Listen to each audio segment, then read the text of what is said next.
Ladies and gentlemen, welcome in here, Publicly Buzzed. Back for a second stream on a Sunday. Let's get ready to rock and roll. I've got a really cool, way different stream here. Calling this Lie Detector. We've got Jack in from Never a Truer Word. He's going to be analyzing some really interesting audio from a hypnosis session with Barney Hill, who claims to have been abducted in 1961. We're going to jump in here. Thank you all so much. Hit the like, share this out, share the X post out. I really appreciate it, guys. Let's rock and roll.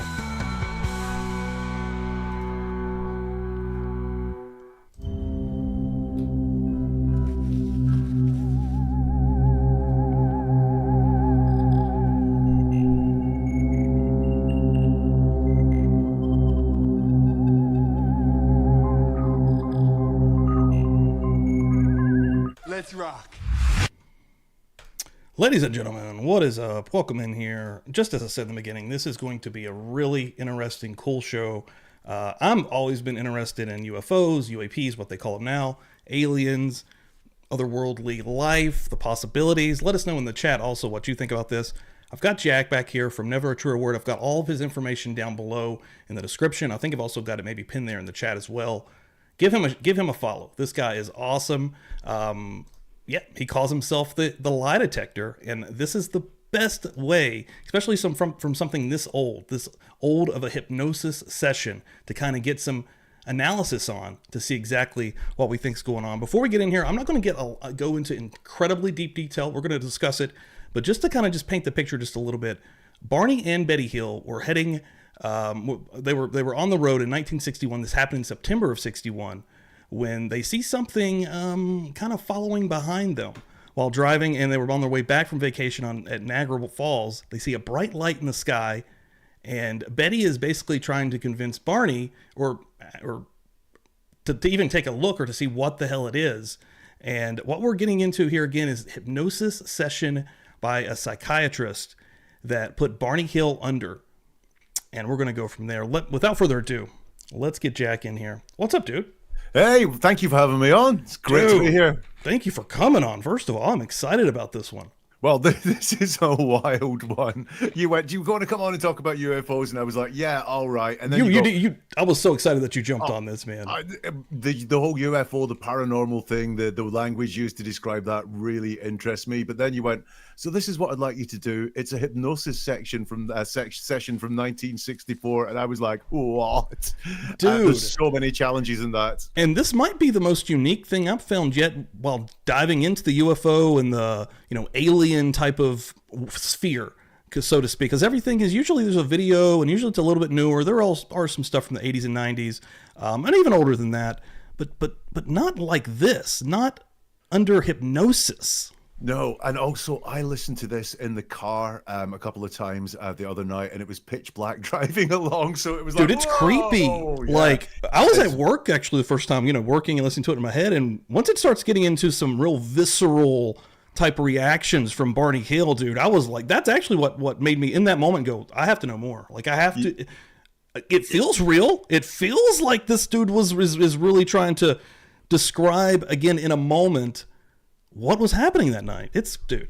Well, if you want me to go into just a little bit of context with, if people believe they've seen something, the words we use are the words that our brain represents, what our brain knows. So whether Barney's seen a UFO and has actually factually been abducted by aliens, or whether he truly believes he has, the words he'll use are the exact same, because we're just letting the brain pick the best words for us to go with the experience that we had. So that there's a challenge in that as well.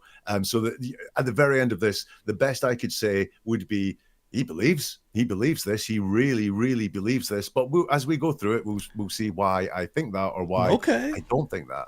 Okay, nice, interesting. Yeah, as we go through live, we're gonna have a breakdown from Jack. Yeah, and anytime you want me to pause, you want to go into anything, just let me know, Jack.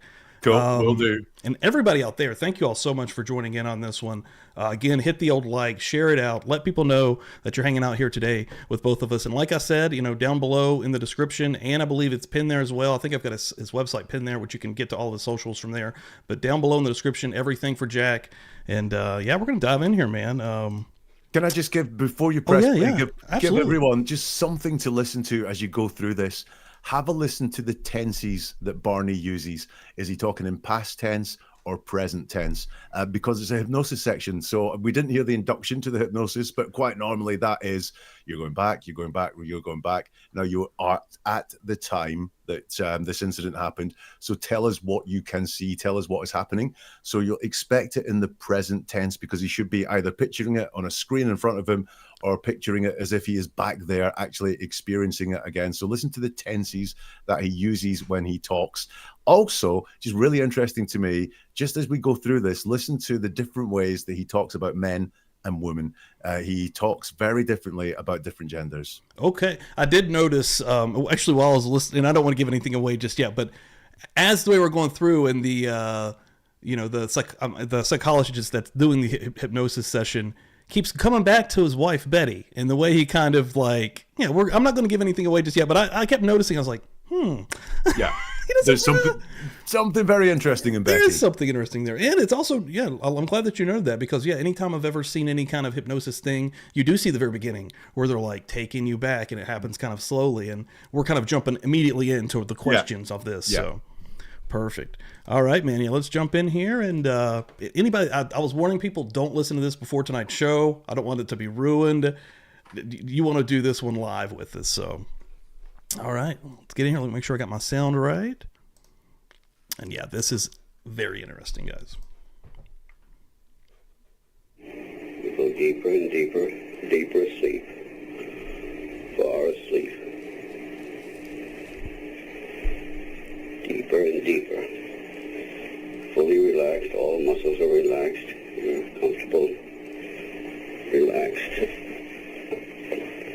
You will not be anxious or distressed, but you will remember everything and you will tell me everything. Yes. I think I will stop.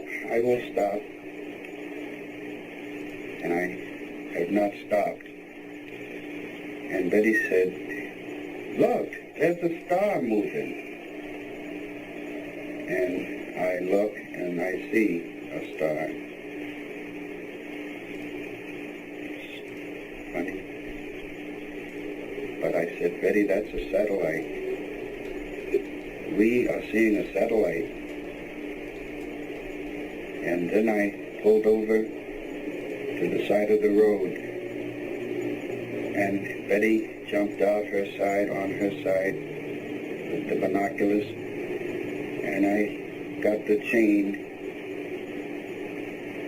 And I hooked it to the dog on her collar, and I say, come on, Dulcie, let's get out.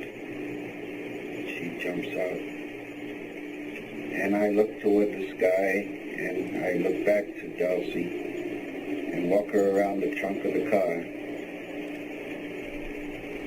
and I'm saying, hurry up, Betty, so I can get a look. And Betty passes the binoculars to me. And I see that this is not a satellite. It is an airplane. Let's stop there. It Number one, did everyone in the 1960s have binoculars inside their car? That's a good point. Give me the binoculars. And also, why didn't they have two pair? Always have two pair at least. It just struck me as very bizarre. And actually, just thinking about it, were they on the lookout for something like that? Is that why they had binoculars in the car? That's a good point. Sky watchers? I don't know. But maybe Betty's always going on about UFOs, right? And he's like, oh my gosh, she's got those damn binoculars again. I'm just going to prove it. I'm just going to say, that's a satellite, Betty. That's a plane. The first thing I noticed there was the changes in tenses. So he starts off talking in the past tense. So Betty said to me. So that's past tense. Betty said to me. I pulled over was another thing that he said. Betty jumped out. So all past tense things, which you actually wouldn't expect in a hypnosis session. I'm going to keep saying that because you would think he's in real. He's there. Yes. Yeah. Other times, he does appear to be describing the action in the present tense, but as if he's watching it on a screen. So he says, I stop. And I look towards the sky. So I look towards the sky. So it's as if he's describing the action he can see on a screen. But there's this really peculiar mix of tenses there. This is going to be a bit turned around on its head. Normally, when someone is talking about past events, they talk in the past tense because that's when things happened, and that's how we describe them. And quite often, if someone is talking in past tense about past events, but then moves into present tense, that's an indication of deception because they're actually making up the story in the present, so they are their Right. brain is in the now, not in the past. So we hear that sometimes. This obviously is kind of like the other way around. I would be expecting this in the present tense, and yet the fact that he's talking in the past tense, it feels like he's telling a story from the past. And as you'll notice right now, there's nothing particularly controversial about the story. They are driving along a road, they see something in the sky. It's happened to us all that we're driving along and someone notices something strange in the sky, and you all try to take a look. So that was the biggest thing that I saw there. The other thing I did notice was the description of getting the dog out of the car. Kind of a bit unnecessary. I got the chain and put it round and attached it to her collar and took her out. There's a lot of explanation there. Yeah. Yeah. Almost as if he's comfortable talking about this. Like you said, it gets visceral later on. There are some scary things that come out from him later on. So almost like he's sticking with this quite safe part of the story. There's no stress in talking about just driving along and seeing something in the sky. It's pulling over, getting the dog out of the car, the binoculars moving around. The binoculars come in every single stage of this story. So the binoculars, there's something interesting there conceptually about the binoculars, I think, with this guy. But this all feels quite free and easy, but it's as if he's delaying getting to the more stressful part of the story. It's interesting that he's lived through this already. He already knows what's coming and what's going to happen. But in this moment of being under hypnosis, he's delivering it as if I don't believe even, or I don't even know what's happening, or, that's really interesting, actually. Yeah. I mean, we'll see sometimes if we ask someone to talk about traumatic events, they may well tell the build up to the story and sort of stay in that safe area because they know the next part is going to hurt them. It's going to be stressful to tell. It's going to be discomfort when they talk about it. So they'll stay in that comfort zone as long as they can, padding out with lots of detail because this is a nice, safe place to be. And they know that the next step of the story is going to cause them discomfort. Now, sometimes that can be because the nequest part of the story is a lie. And telling lies is stressful business. Right. That's interesting. Lies. So we quite often see that people would much rather tell the truth than tell a lie. Telling a lie is hard, and it's risky and so on. So the more you can tell the truth, the safer, the more comfortable you feel. So that could be what's going on here.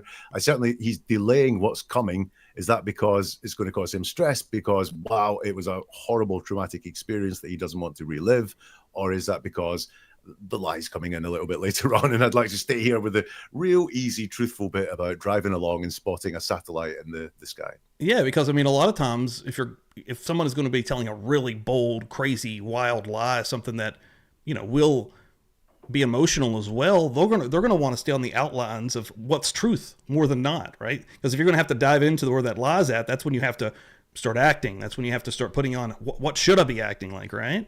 Yeah, you'll see that with that. With murderers, especially men that have murdered their partner, when they're talking about the situation, they might talk for ages about the night before. What a great night they had before. Dude, yes, seen this over and over again in true crime. That's the good point. They will talk lots about that night before, and then they went to work the next morning and never saw her again. Yes, very they skip over that the most important part. Like, we need to know is look, last time you seen her, but yeah, yesterday was great. Let me just go into deep detail about what we did. Yeah, that's a great point. It's an airplane.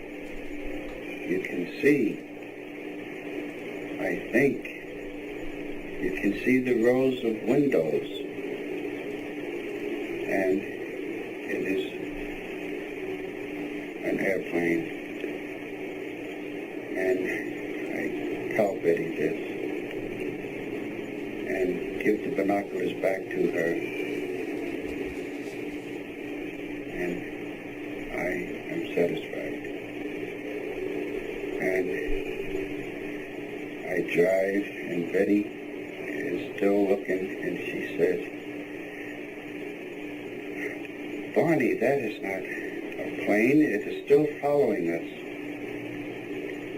And I stop, and I look, and I see it is still out there, off in the distance. So I search for a place to pull off the road. And I see a dirt road to the right of the main highway.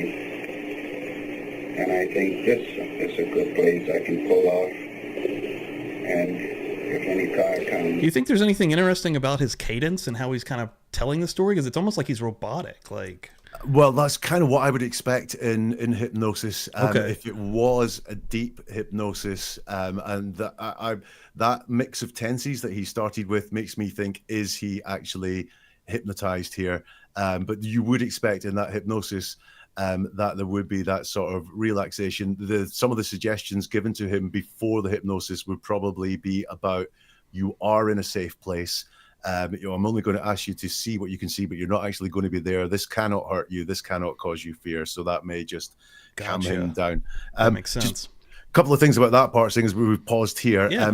He says at one point he's describing this object in the sky, and he says, "You can see." And before he's been saying what he can see, and he's been saying what Betty can see, but this time it's "you can see." Now that's interesting. Why all of a sudden is it you that can see it and not him? Oh, great. Yeah. The other thing he talks about the windows in this craft a lot. As we get into this, I'm going to say why I think that is, but he mentions there, the first thing of any detail he mentions in this craft at all are the windows in this craft. So just bear that one in mind. It will come up a lot. And then also, I've got some strange talking about pulling over. So he said they were driving along, stopped, saw what was up there, drove along again. He says stopped, looked again, and then he says, "I tried to find a safe place to stop," but he stopped. He doesn't mention driving off again. He doesn't mention, this wasn't a safe place to stop, so we had to go somewhere else. He says we stopped. And they said, "I had to find a safe place to pull over, and there's this dirt track next to the highway," or whatever it was he said. Yeah, he said a dirt road. Yeah, so he's, interestingly, and I hadn't made this connection until we started talking about it, but I said that the detail might be a need for safety within himself as he's talking, but also that seems to be a concept that he's using there, is somewhere he keeps stopping. And, he keeps stopping the car. Is that a metaphor for I'm keeping stopping this story? Because a few stops later, the worst of the worst is right, because it's approaching vastly, and yeah, some part of him probably kind of knows that, right? And yes, yeah, dude. And I'm not going to give it away yet for anybody that it's coming, but there's so many parts of this story that are so odd compared to other UFO stories. Like, they're almost universally kind of the same, like in a lot of ways. And there are aspects of this one that are very similar, but there's so much odd in the actual forms, and I've never actually even heard some of these things before. And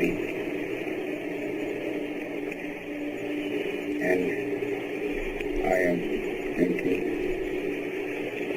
this is strange, because it is still there. And Betty said, I think she said, "I am mad with her," I said. I believe Betty is trying to make me think this is a flying saucer. Was it light enough to see? It was just a light moving through the sky, and I heard no noise. And I think, this is ridiculous. And Betty, it is not a flying saucer. What are you doing that for? You want to believe in this thing, and I don't. And I can't hear any sound. No sound, whatever. I want to hear a jet. Oh, I want to hear a jet so badly. I want to hear it. Why do you want to hear a jet? Because Betty is making me mad. She is making me angry. In the moment in the story, you know, if this is how it actually happened, you know, he's mad because he can't disprove her. He's not hearing the jet engine on this plane, right? Yeah, so there in that section, we've got him mentioning twice that there's some beef going on between him and Betty. They are not getting on well at all here. And that interested me. We mentioned actually, and you can feel that as we go further too, with like some more questions that he kind of has about Betty. Yeah, because he's very second-handedly about her existence in general, about her entire being. Like he's. Well, yeah. So let's just start with the binoculars. I jokingly said, "Why were the binoculars in the car?" But he's now saying Betty wanted flying saucers to be real. So are they? Where did they have a history of looking up into the sky to see what could be seen? Then that's potential. But the anger at Betty, I was mad at Betty, is coming through loud and clear. Was it just about this, or was there some more anger or resentment inside the relationship that caused this to happen? Because let me tell you, from about this point on, Betty disappears in this story until the very end. And it's almost as if we have this part of the story. So him and Betty together, mad, angry, and then Betty disappears for a while until the resolution, which I don't want to leave you on a cliffhanger, but the resolution changes all that at the end. But got me wondering, was this a happy marriage? Was this a happy relationship because of this mad at her and the anger that he felt towards her? Yeah, no, I felt the same thing. Like he doesn't, just under hypnosis, the way he talks about his wife is not in a loving fashion. Not at all. At all. She is saying, look at that. It's strange. It's not a plane. Look at it.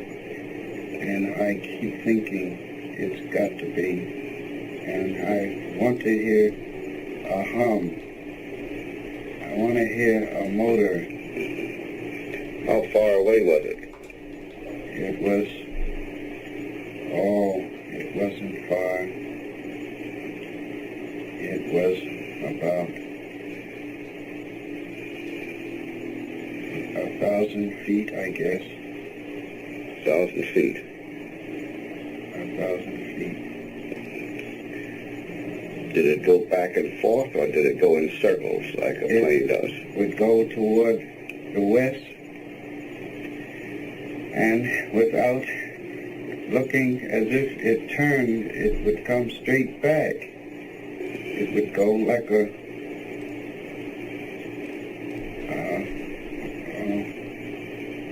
I think of a paddle and a ball with a rubber. And you hit the ball, and the ball goes straight out and comes straight back without a circle. And I think only a jet could fly that fast. And I am hoping I can find a good place where I can stop and really see this thing, whatever it is. And I see a wigwam, and I recognize this place, and I feel safe. I feel less in the barren hostility. What is this place? Wooded area. What is this place? It is Indian Head. I had been there before, and I feel comforted that I see a familiar place. And I think I will get a good look at this, because Betty was very annoying. Stop it there, actually. Annoying.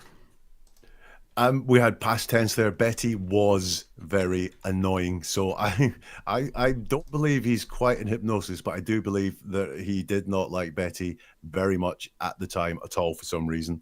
Another thing I want to, we had again that concept of safety, and he talks about barren hostility at one point, and actually he's not very good at talking about the fear that's ramping up. He says he wants to find a safe place, but he doesn't say at this point he feels any fear. He's just being quite practical and describing some of the physics of this thing that they can see, but he hasn't been very good at saying that I was starting to get scared. It was starting to creep me out. I'm not sure creep me out was a phrase in 1964, but yeah. Something like that. But there's none of that coming through. The only thing I've got through, the only reason I can see why he wants to stop and pull over somewhere where he feels comforted is Betty's annoyingness. It seems that Betty is really, really irking him, and he wants to get some safety from that. In his words at the moment, there is this craft going on. One of the things he does, and he starts doing it there, was when he talked about the craft moving like a ball on a paddleboard. I imagine it's one of those things on elastic that you go... Yeah.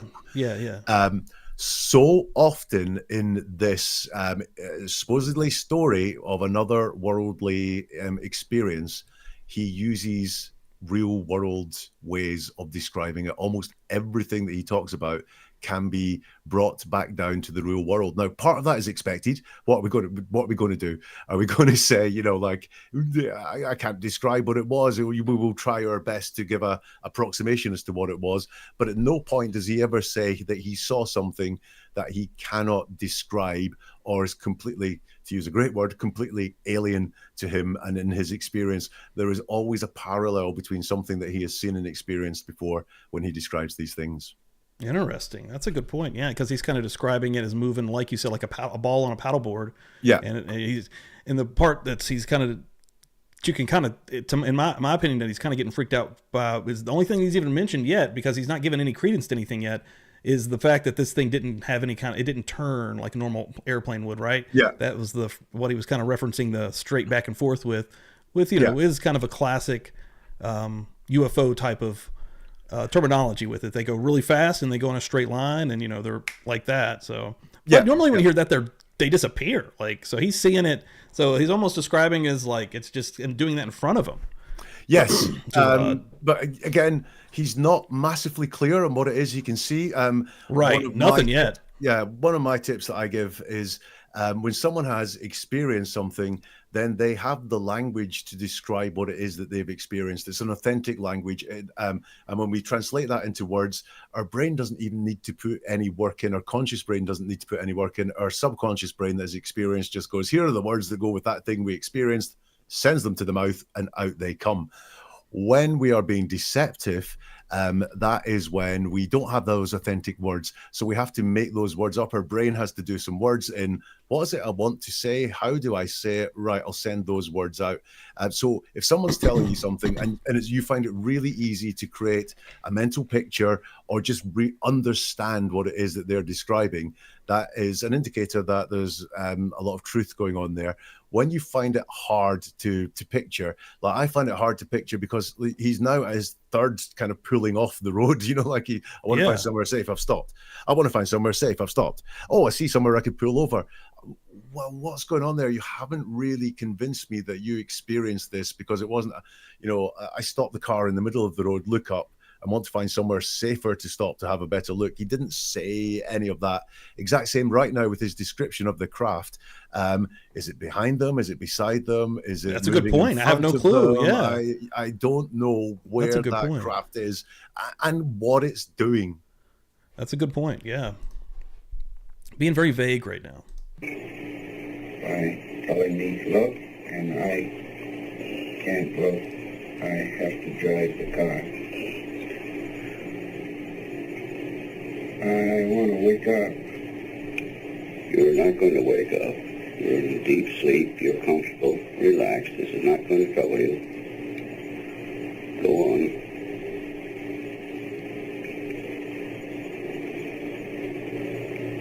You can remember everything now. It's right over my right. God. What is it? And I try to maintain control so Betty cannot tell I am scared. God, I'm scared. It's all right. You can go right on, experience it. It will not hurt you now. I got to get my gun.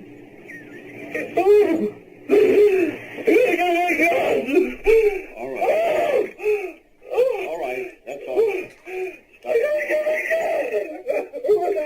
Go to sleep, Steve. You forget now. Oh, You Lord. forget it now. You've forgotten. Calm now. Relaxed. Deeply relaxed. Deeply relaxed. You will not have to make any outcry. But you can remember it now. Keep remembering. You feel you have to get your gun. This is going to harm you, you felt.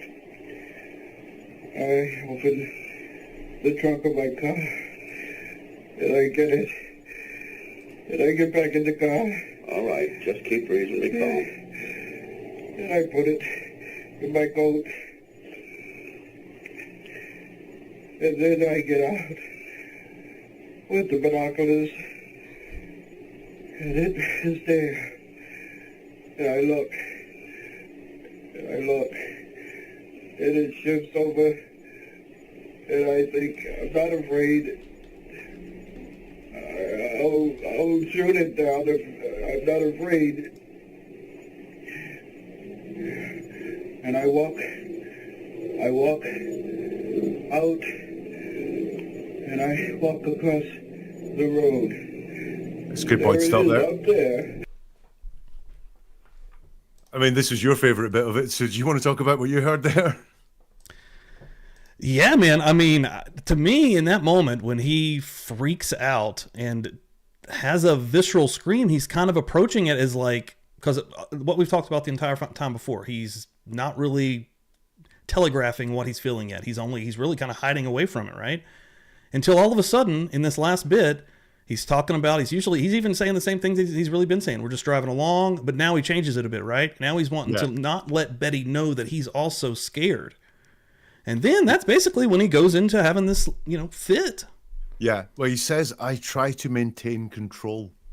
That's the phrase he uses just before he loses it. I try to maintain control. And then loses control in now. Yeah. Yes.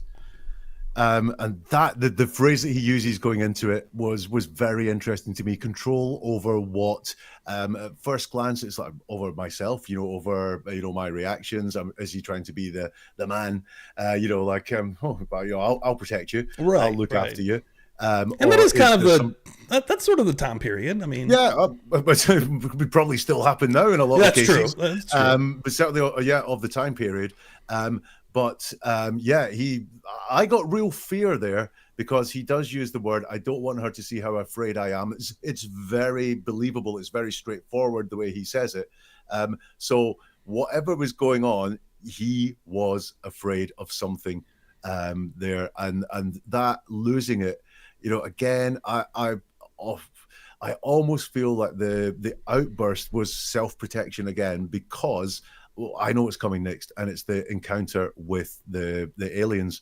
So I think that again was a delaying tactic. I'm not saying it was false or fake. Could his brain be trying to protect him in that moment? Even he's underneath. Let's just say he's underneath, and in that moment when he's freaking out, because our brains do try to protect our actual self, like we have self-preservation. Is his brain in that moment literally telling the doctor, "Let me out of this because here it comes"? Yeah. There's something that doesn't happen in Hollywood movies that happens in real life, is when you're having a very serious conversation with someone, that they've got something heavy to tell you.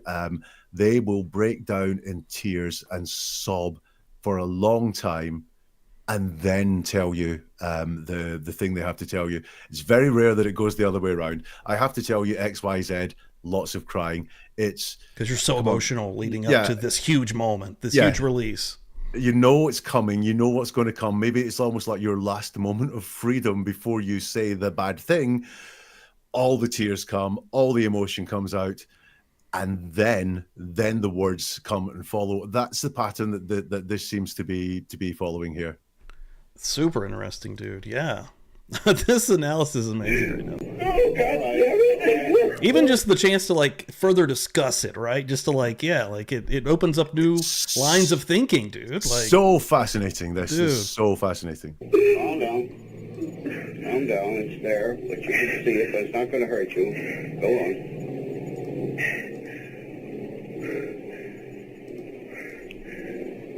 Why doesn't it go away? Look at it.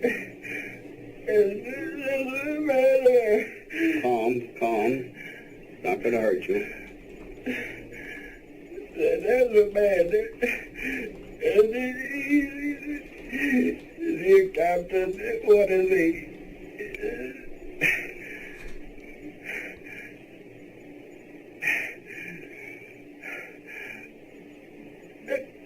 It's gonna look at me. Just a minute. Let's go back a little bit now. You say it's there. Did you say it was 1,000 feet away? Oh no, 1,000 yards? it doesn't look that far. It's very big. And it's not that far. And I can see it tilted toward me. Tilted? What does it look like now when you say tilted? Did you see wings? Looks like a big pancake with windows and rows of windows and lights of not light, just one huge light. And Rows of windows like a commercial plane? rows of windows. They're not like a commercial plane because they curve around to the size of this pancake. And I say, my God, no. I have to shake my head. I got to, it can't be true. This isn't there.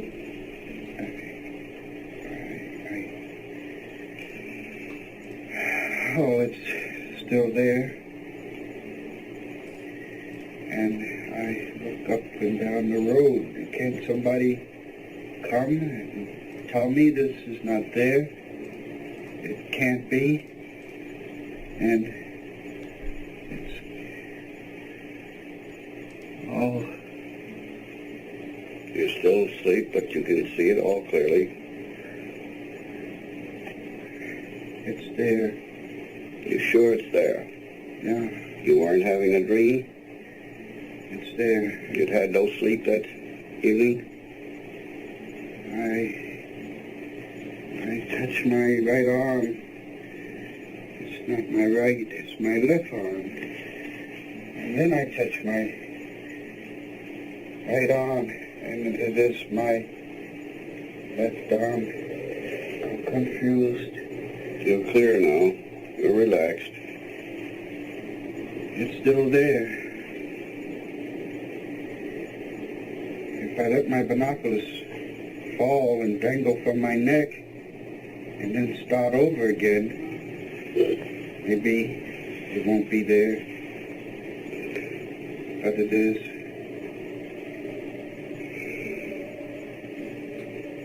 Why? What do they want? What do they want?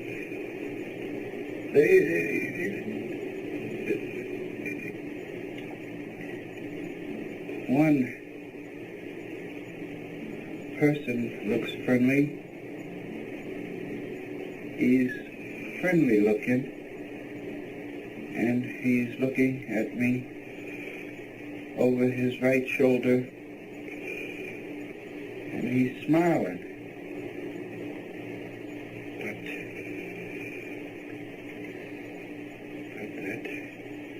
Let's stop there. Did you see him clear? It's starting to get into the odd stuff. Yeah. Because I've never heard anything like this in any alien story where he's about to go. Well, again, we've got this taking these otherworldly things and putting them into human forms, which we have the pancake with windows. So two concepts that we know on Earth. I'm not sure what I'm 100% convinced there is life outside of our solar system. But do they have windows? Do they have pancakes? I don't know. But Right. again, we've got this that concept. But then it gets way too human for me. There's one person looking at me, he says, not an alien, it's a person. And he calls him he. Think about species we're not familiar with. I saw a rat in the park this morning. Right. I saw a rat. I do not know whether it was a male rat or a female rat. If I see a crocodile, I see a crocodile. I don't know whether it's a he or a she. Same with a dolphin or anything like that. And yet he's describing this as a person and saying it is he, which now gets me thinking, is this a traumatic, and I believe traumatic encounter that he has had, but with humans?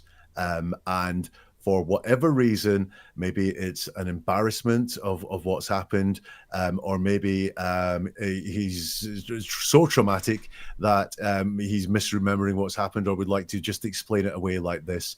But I think what he is discussing now is an encounter with humans, because from this point onwards, he's dealing with so-called aliens, but they are the human qualities shine through. He even says it's a person.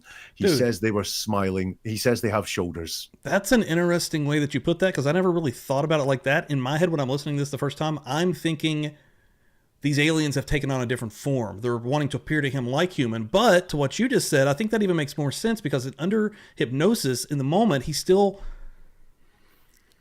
trying to rationalize what the hell is actually happening. So, and this is just me kind of speculating, but say the police did show up in that moment, right? Kind of what we end up, and I'm not going to give away anything yet, but kind of what we end up hearing in a moment, you know, the person's wearing a uniform. Yes. So interesting, and we'll hear this in the person's uniform as well. He has a lot of focus on the upper parts of his body. He talks about neck. He talks about shoulders. He does that strange thing about touching his arms. That was very odd. I'm touching my right arm. Actually, He got confused with his left and right for a yeah. moment there. That was odd. That I don't know whether maybe he was acting out some of those movements in the hypnosis section and said, I'm touching my right arm, but actually he was touching his left arm. I don't know, but he's very focused there on the top parts of the body. Now, you mentioned windows again, and the windows in this craft come up a lot. And it was only today, and I've done a lot of work for you on this. I will only say fact. Everything I do is a theory, I guess, but I will only talk about theories that I've experienced or put some research into. But I came across today this, and I remembered reading something that said that stories around abuse, and specifically intimate abuse, often involve doors and windows. And I went, oh, I wonder if this is connected to that, but I don't want to bring this up because actually this is not something I've studied or looked into. So I actually spent an hour this morning going through some stories of allegations of abuse, and the number of times that doors come into those stories is incredible. Quite often because the abuse is happening and you cannot, the escape is a door or a window and they are shut, and they mention, you know, he closed the door behind them, behind me, and then things happened. And so I do wonder if this is a story of some sort of abuse that he has suffered from a person, because from this point on, it's all very human in the interactions that happen. And Betty is disappeared. Betty's disappeared. But Where is Betty? The binoculars are back. So Betty's gone, but all of a sudden he's dropped the binoculars that I did not even think he was holding at the time. The binoculars are almost like, I don't know, are they a proxy for Betty? Yeah. Is Betty his binoculars? Really? Yes, I thought. What's his face like? What does it make you think of? It's round. I think of a red-haired Irishman. I don't know why, but I think I know why. Because Irish are usually hostile to Negroes, and when I see a friendly Irish person, I react to it by thinking I will be friendly. And I think this one that is looking over his shoulder is friendly. You say looking over his shoulder. Was he facing away from you? Yes, he was facing a wall. And You saw him through this window, or you said there was a row of windows? it was a row of windows, just a huge row of windows, only divided by struts or structures that prevented it from being one solid window. Or then it would have been one solid window. And the evil face on he looks like a German Nazi.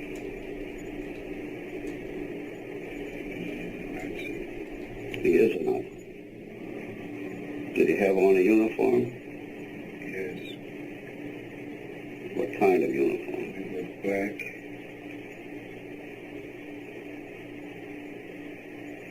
He had a black scarf around his neck, dangling over his left shoulder. You pointed it out as if it were on you. I never noticed that before. He had a black scarf on his neck. How could you see these figures so clearly at that distance? I was looking at him with binoculars. Oh. Did they have faces like other people? You say one reminded you of a red-headed Irishman. His eyes were slanted. I see it so. His eyes were slanted, but not like a Chinese. That's a good What was point. Benny doing all this time? Oh, we're just about to get to the Betty question. Look, there again, we've just got two human beings being described. This kind Irishman. So strange, dude. Interesting that he brings up the hostility towards Negroes that obviously was very commonplace at that time. So if this was some kind of attack, human and human attack, was it a racially motivated attack? And he thought that the Irishman might be kind and maybe on his side. And then we have the guy who looks like a German Nazi.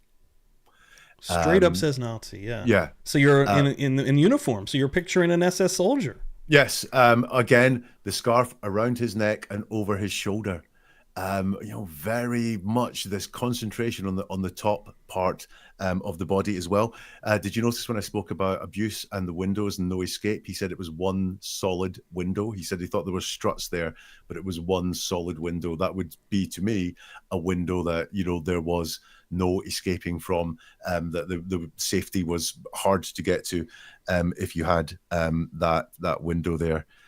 As well. The other thing I think we should talk about is that this was 1964. It happened in 1961. Is that right? Yeah, I think that's right. So that was a black and white world at the time, wasn't it? I think there might have just started to be color films around, but most of us, right around when there, I was young, we had black and white TV when I was young, but we were poor. They were just starting to get into some Technicolor stuff, with some films. I think TV was probably still black and white. Yeah, so he doesn't mention color beyond the black scarf at all. in this. No color of the lights, no color of the craft, or anything like that.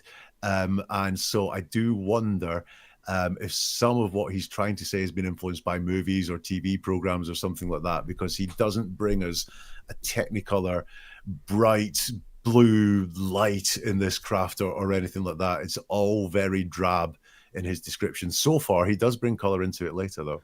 And super interesting, yeah, that you mentioned, what if whatever's happened to him, let's say that it was an altercation with some unkind fellows, and this is, again, his brain or himself trying to like protect him, like from the reality of what's actually happening. I mean, I can't imagine actually being a black person living in this time frame and, having racism all the time. It was just a reality. But yeah, I mean, it's hard for me to put myself in that place as well. Okay, let me go with this then. But the only way I've got to answer that is maybe to come to my conclusion towards the end of this is I do wonder if this was a homosexual encounter. And again, super taboo at the time, right? Yeah, whether that was a consensual one or a non-consensual one. And from some of that real visceral stuff we've heard, I wonder if it was a non-consensual attack that happened. And therefore, potentially, we've seen it. We see it today that women will not come forward and report attacks because they fear not being believed, or they fear being slut shamed, and you shouldn't have been wearing that skirt, or so on. So I can only imagine what a man in the early 1960s would have felt if he had been attacked in that way at that time, especially a black man. Dude, that's a great point, honestly. Yeah. I'm not close to her. I don't know. You're out there by yourself, huh? You don't think of her. Is she saying anything? I can't hear her. Did you make any outcry to her, the way you did to me?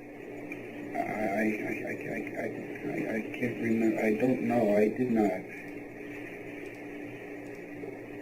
You would remember it if you did. I did not. But I know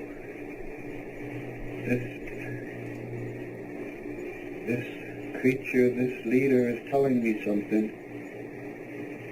He's telling you something. How? How is he getting it to you? I can see it in his face. Do you see his lips move? Yes. No, his lips aren't moving. Yes. This is really one of the main parts, the telekinetic way that they speak to you. That's really the only part that is a classic UFO type of vibe in this, that I think. Maybe there's something else that I'm forgetting that kind of touches on it outside of the craft, which is still very odd the way he describes it. He doesn't describe it as like any other UFO story ever. But this is the only part that would even be weird in the realm of like if he's trying to, mentally cover up something else, right? Because that's an odd way to. No one's going to be speaking to you telepathically. I get that, but actually, if you look at what happens here, is he says that, and this pattern continues all the way through, as he says, they're telling me something. Again, it's that human interaction of people telling something, and the psychiatrist says, well, how are they telling you this? And then he says, they just are. It's in my head. He even said at first he was reading their face, I think. Yes, it's the way they're looking at me. Yeah. That's a good point. Says. So his explanation, so you're right, he is describing that telekinesis thing, but actually the way he describes it at first, in every step of the way when he does it, is in the human, they are telling me I'm being told to do this. And the psychiatrist always goes, well, how is that happening? And he goes, I can see it in their face, or those other. That's true. He didn't jump straight on telekinesis at all. He didn't start out with they're in my head. Yeah. Like, that's a good point. He's telling you. And he's looking at me. What did he tell you?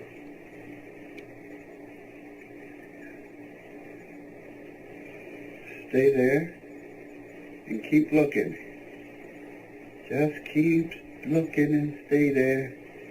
And just keep looking. Just keep looking. Could you hear him tell you? Oh, I got to pull these binoculars away from my eyes. Because if I don't, I'll just keep staying there. Could you hear him tell you this? Oh, no, he didn't say it. You felt he said it. I know. You know he Just did. there, yeah. Just stay there, he's saying to me. It's All right. pounding in my head. Just All don't right. pull the binoculars away. God, give me strength. All right. Pull them down. Run! Pull these binoculars down and run. God! It says my God, give me strength. I gotta get away. Oh! Betty! All right. You gotta get away, Betty! All right. Calm down. I'm driving. I Calm gotta down. get away. How could you be sure he was telling you this? Calm down. You're still asleep. Oh.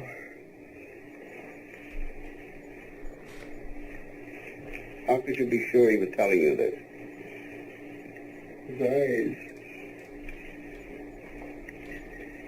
His eyes. I've never seen his eyes before. But you said they were friendly. You said they were friendly. Oh, no. Not the leaders. I said only the one looking over his shoulder Oh, I see. The leader was was the... friendly. How did you know the other one was the leader? Because everybody moved. Everyone was standing there looking at me, but everybody moved to these levers or in the back, or they went to this big board. It looked like a board. And only this one with the black shiny jacket and the scarf stayed at the window. Right. It's just all human again. Everybody moved. This man with an alien wearing a jacket and a scarf is, He's you know, the Nazi guy, the SS soldier. Yeah. yeah. So again, and maybe this is me confirmation biasing on my theory, but this sounds like a human attack on him with a ringleader, which is. And what would be the most evil thing, even still today, when people really kind of get into like shitty folks on Earth, right? Especially this is 20 years after World War II. Yeah. That's still going to be fresh in everyone's head. It's still fresh in all of our heads in 2024. You know what I'm saying? So much less than 20 years later, 1961. I know this is 64, but yeah, dude, that would be the most evil villain he could come up with, right? Exactly that.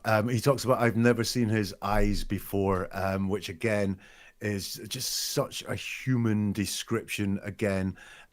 Now, the words he's used, he's not trying to persuade us of anything. He's not trying to con us into anything, I don't think. I think what he's doing here is letting some emotion out, letting some action out in his words. I just don't believe it involved aliens from another time or place.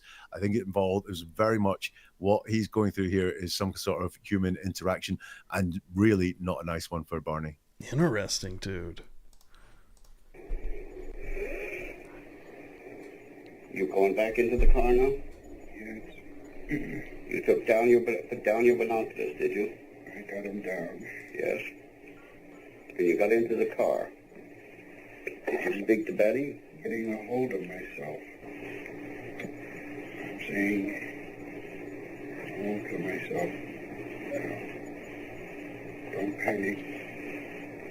You got great fortitude. You can drive the car.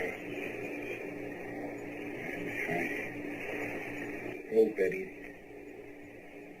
to look out. The object was still around us. I could feel it around us. I saw it when we passed by the object.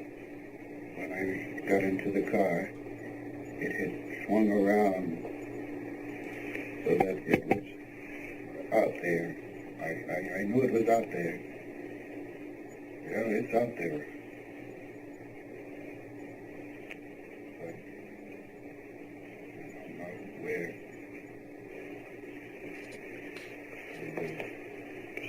I'm lost.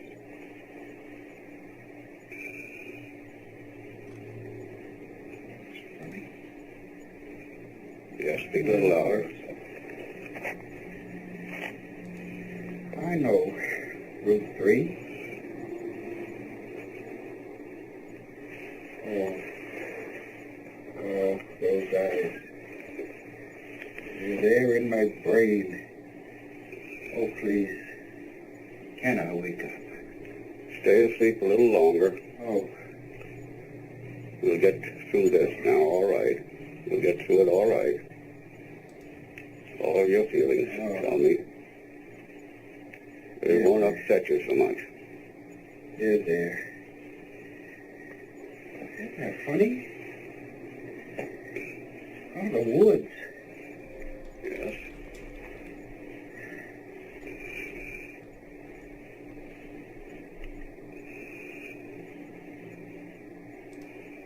That crazy dog. She stays in the car all the time. That's funny.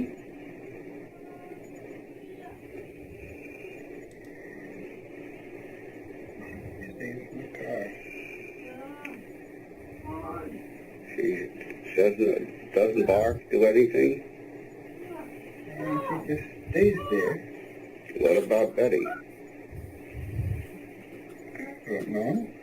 Isn't she saying anything? Oh. He's like, I don't give a fuck about Betty. Betty's gone. Betty? Who gives a shit about Betty? I did wonder if the dog was a substitute for Betty there when he was talking about the dog. Way nicer talking about the dog than Betty. Dear God. That to be fair, that goes for a lot of men, doesn't it? That's, yeah. But this again, the disjointed storytelling here, because He's a little all over the place right now. Face to face with the Nazi a minute ago, and now he's getting the dog out of the car. That's and, right. This is happening real fast right now. Yeah, all a bit strange. Yeah, that's a good point. Because he's a little bit all over the place. Like, yeah, he went from literally being face to face with the Nazi, seeing everything. He can't move. It's telling him not to move, not to look away. And now he's now he's messing with the dog.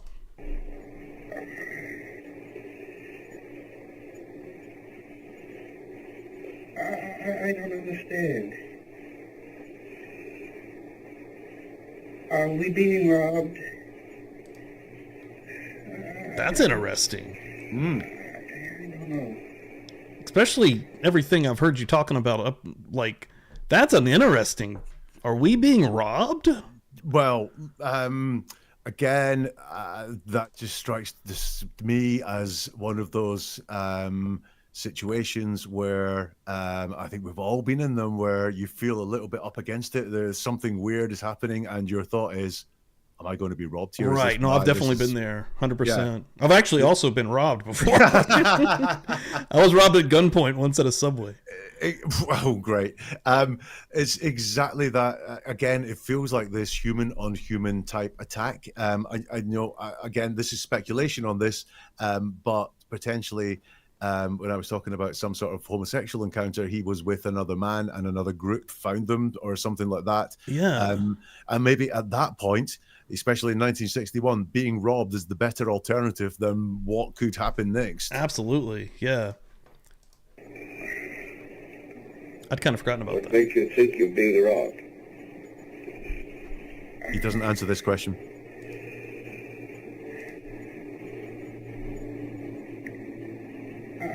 I know it's in my mind, and I don't want to say it. Well, you can say it to me. Whoa, that's an interesting answer in itself. Yeah. He literally almost just admitted. You could definitely take that context that he just said, I don't want to actually tell you the truth right now, right? Yeah, the truth just leaks out. Can I just say, someone asked in your chat, is he genuinely under hypnosis? Yeah. Faking it? Space Baby said that. Yeah. There is, I'm a trained hypnotherapist, amongst a million and one other things. There's almost no such thing as genuine hypnosis. It's just a level of relaxation. A deep hypnosis would be a very deep relaxation. a very light hypnosis would be very light relaxation, and hypnosis is more just a level of relaxation, and that's not just your mind relaxing, but your body. That's not just your body relaxing; that's your mind relaxing as well, and your mind thinking clearly, and your mind being open to suggestions and new ideas, and maybe not blocking some of the things that are inside your mind. So there isn't.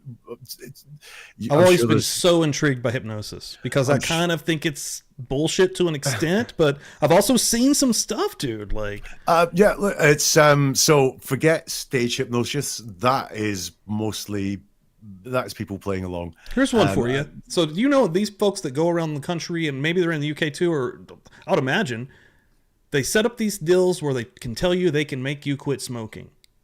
Yeah, and then you have folks that do quit smoking. Like, are they taking the? Are they truly being hypnotized to hate cigarettes, or in that moment, you know, are they susceptible enough that they're, you know, under enough, for lack of a better term, to allow themselves to believe that they actually hate cigarettes? Like, yeah, I'm sure there are some con artists that just go TikTok, you're feeling sleepy, you hate cigarettes, the next one you put in your mouth will be but there will be trained hypnotherapists who will man, this is going to get deep, right? But smoking's stupid, right? It's a stupid thing to do, right? Yeah, you know, you take smoke into your lungs. Who wants to smoke, right? Very rationally, I can tell you smoking is stupid, and yet people smoke because of whatever many reasons. And what a good hypnotherapist would do around that is unlock some of the real reasons. So not the reasons that the logical reasons you want to smoke, because if everyone was logical, they just wouldn't smoke. But some of the reasons why people started smoking, like they were a 16-year-old guy and they thought it was cool, or they were a 15-year-old girl and thought it made them look grown up so that they could pull better guys, and you know, all those sorts of things. Or someone went through a really hard time and they convinced themselves that smoking helped them get through that. So now every hard time they need cigarettes to get through it, and hypnosis would cut through some of that. Gotcha, man. Yeah, I've always been super intrigued by hypnosis. Forget, if you do some reading on it, read about hypnotherapy rather than sort of stage hypnosis and the sort of grandiose, you know, like look at the watch. Exactly that sort of thing. Yeah. Interesting, man. You can say it now. They're men, all with black jackets.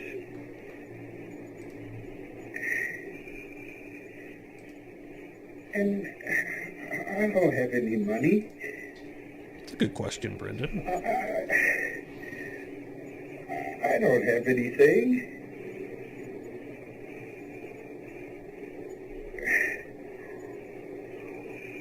I don't know.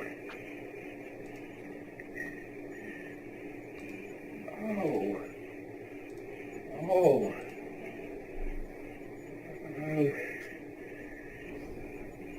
The eyes are there. Always the eyes are there. And they're telling me I don't have to be afraid.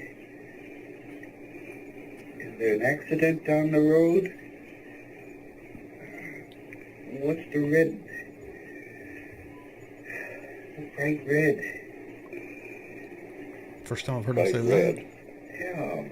What is that? Orange and red.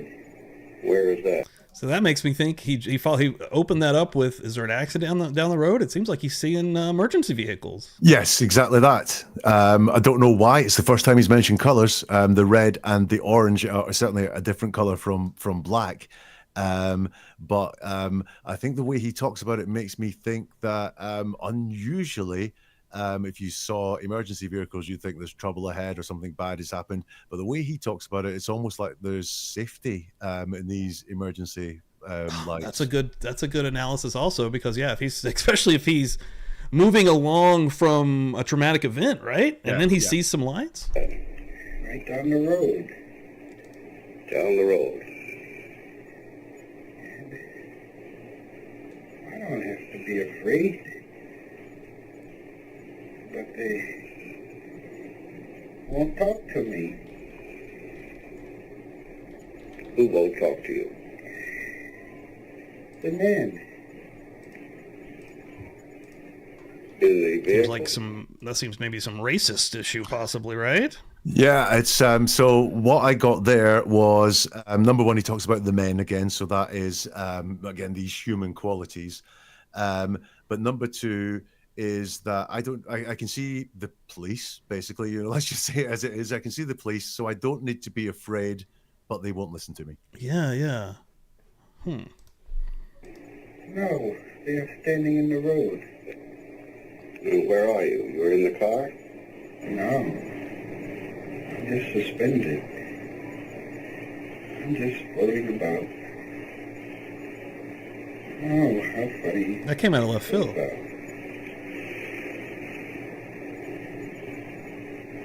Floating? Nothing.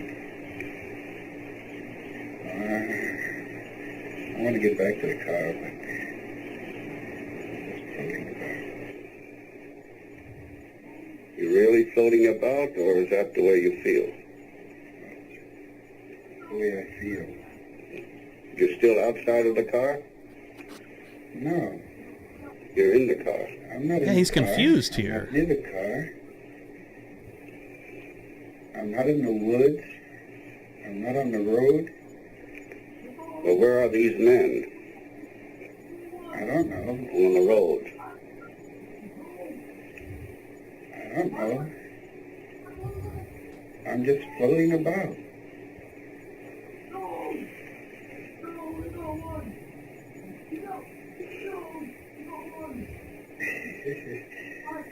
Oh, geez. That's the funniest thing, Betty. Funniest thing. I never believed in flying saucers, but I don't know. Mighty mysterious. Yeah. Well, I guess I won't say anything to anybody about this. It's too ridiculous, isn't it? Oh, yeah, it's really funny. Wonder where they came from. Oh, geez, I wish I had gone with them. You wish you had gone with them? Yes. Oh, what a experience to go to some distant planet. Maybe this will prove the existence of God. Isn't that funny? You look for the existence of God in other planets. Were you scared? I wasn't. No, I wasn't afraid. I wasn't anything anyway. Look how very ridiculous just you and I talking about it.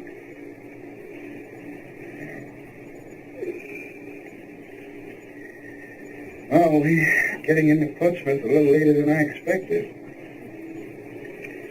All right, we'll stop there.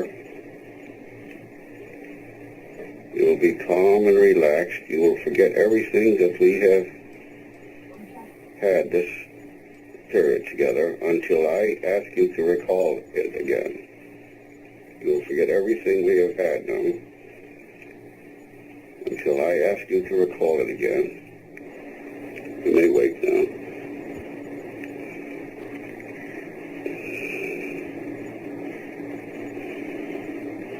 Wow. 10 minutes after 8. Didn't you bring me in here 10 minutes after 8? Yes. 10. Where was I?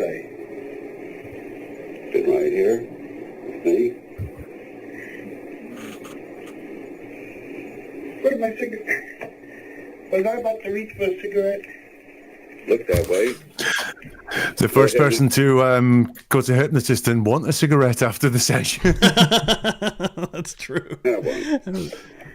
After we were talking about that.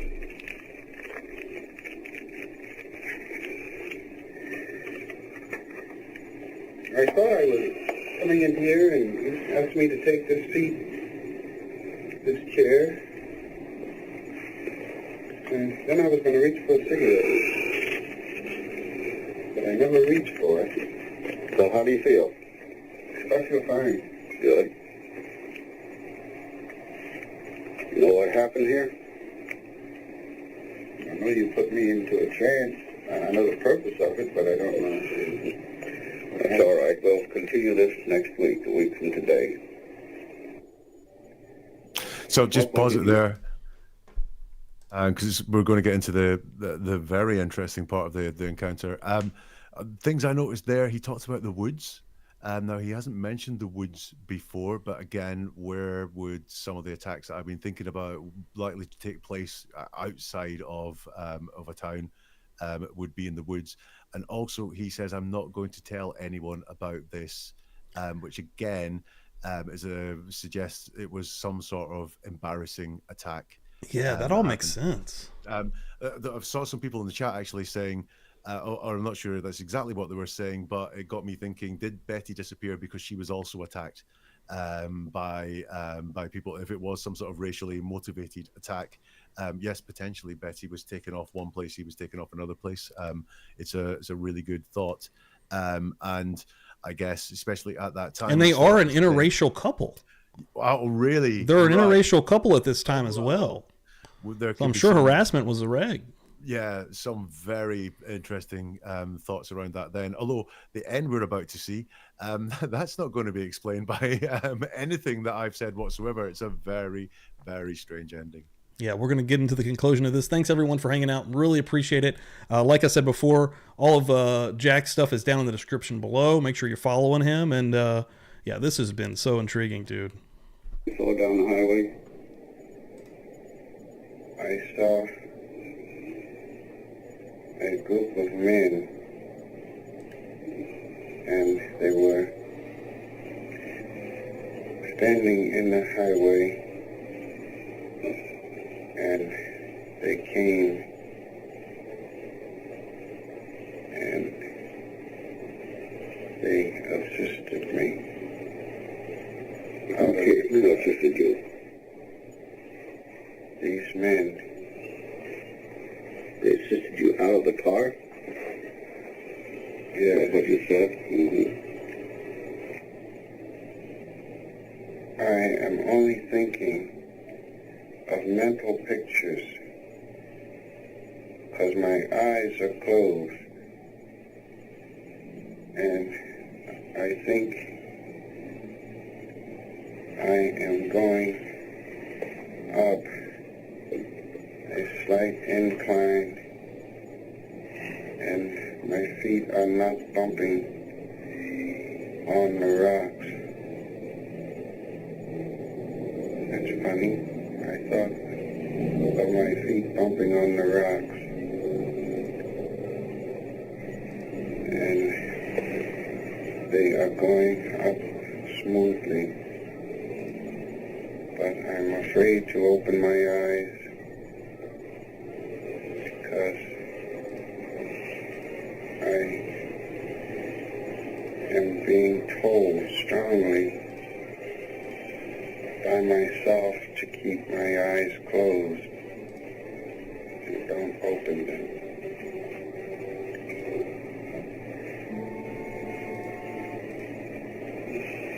And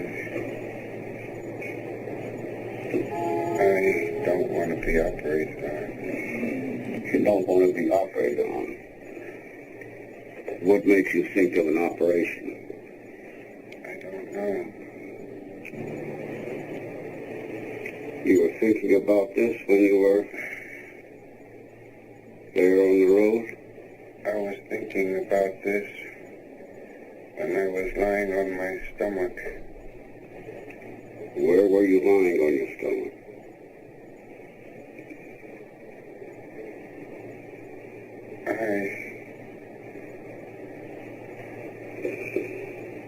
I thought I was inside something, but I did not dare open my eyes. I had been told to keep my eyes closed. Who told you that? The man. What man? That I saw through the binoculars. Was this one of the men in the road? No, Well, who were these men in the road? Or what part did they play in this? they took me and carried me up this ramp. Did you feel you were going to be operated on? No, Did you feel you were going to be attacked in any way? no. I was laying on the table and my fly was open and I thought, are they putting a cup around my private parts? And then it stopped. Let's stop there, because the end is so interesting to focus on. I mean, that then is, there's no pretense that these are aliens anymore. This is men doing it to him. He's getting a little bit more kind of into it a little bit more right now with they're even kind of touching on it in the chat there a little bit, and you did earlier, like something I never even thought about. Like if this guy's been kidnapped or taken against his will and or sexually assaulted, like that's all making so much sense now. It's very heavy stuff. The one thing I do have an issue with, or not an issue with, but a question about, is he says he was lying on his stomach, and then he says his flies are down and there's a cup on his private parts, and the two things can't have happened. There's some missing action there somewhere for that to happen, but yeah, it's really it's kind of grim when you it is, dude. I don't know if you put a link to this video that we're watching in your chat. I will. To anyone watching this, actually, just go back. It's 40 minutes. You maybe can even start about 10 minutes in and listen to it, not as if it's a UFO encounter, but as if it is the story of an attack. And so much of it makes sense when you listen to it through that lens. Dude, it does. Like, you're tripping me out right now because, I wasn't. And also, the first time I'm listening to this, I'm not thinking about that at all. Like, I'm almost like trying to trick my brain into actively making it alien or UFO, right? Like, I want it to be that. There was another one of those bits where he says, I'm being told to do something. I'm being told to stay quiet. Now, actually, the stay quiet and it will soon all be over again is something that we hear a lot in stories of abuse or intimate type attacks. Is I decided to just, shut my body down, close my eyes, say nothing, and it will soon be over. We hear that a lot. And he mentions being blind, essentially. You're right. I mean, they've covered his eyes. But then there's also that part where he says, I'm being told to do something, and he says, who's telling you to do this? And he says, myself. So again, he says he's hearing things, and then he's pushed on that by the psychiatrist. Who's telling you this? How are you hearing this? How are they communicating with you? And this time he goes to, it's myself that's saying this to me. All right. Yeah. Okay. Now the conclusion, guys, and it just gets weirder and weirder. And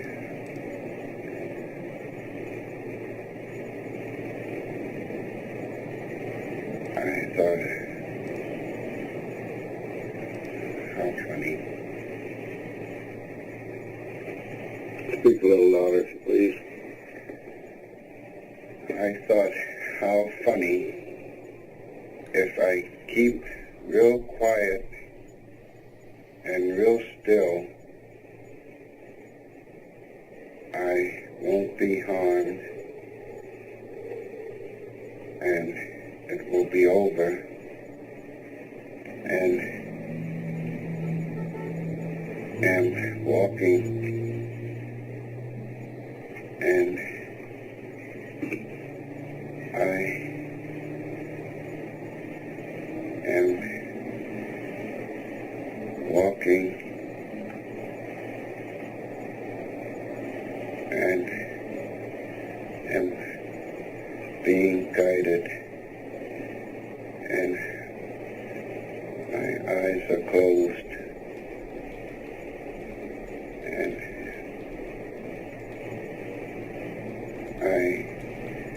open my eyes, and there is the car, and the lights are off, and it is not running, and Dulcie is under the seat, and I reached under and touched her, and she is in a tight ball under the seat, and I sit back, and I see Betty is coming down the road,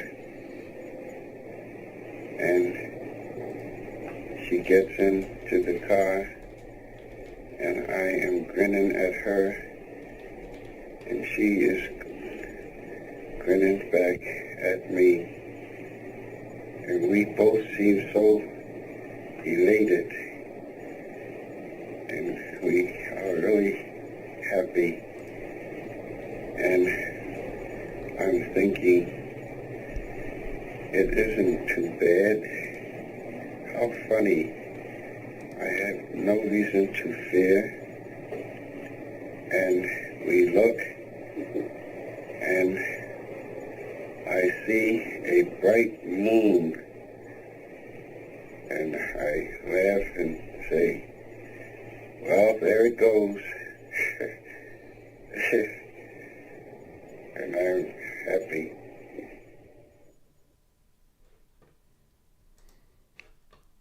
What a crazy ending. Like, after everything we've already went through. I mean, he certainly doesn't sound like he found it funny, does he? No. He certainly doesn't sound elated. How funny.